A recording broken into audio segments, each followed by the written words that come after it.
Hey guys, and welcome back to this channel. In this video I'll be showing you guys how you can add this vertical blur and also shake effect to your videos on CapCut.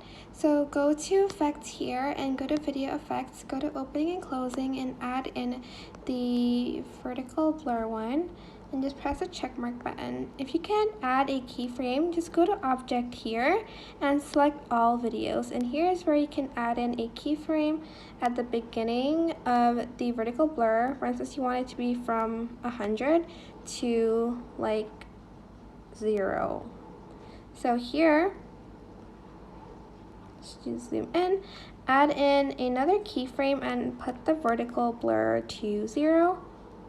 And then here, if you want to add in kind of a shake, you can either add in the swing bottom animation or the shake effect. It's up to you. Go to animation and go to in and select the swing one, which is somewhere here. Gotta just find it first.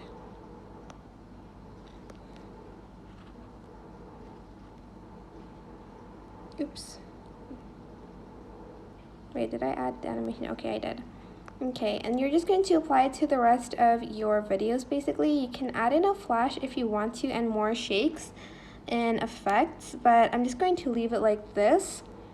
But yeah, that is basically it. I hope this tutorial was helpful for you guys. Don't forget to like, comment, share, and also subscribe to this channel if you haven't done that already. If you have any questions, just leave it in the comment section down below, and I will try my best to answer them all for you guys. And if you found this video helpful, please click the thanks button above the description box down below. Thank you so much for watching. Bye!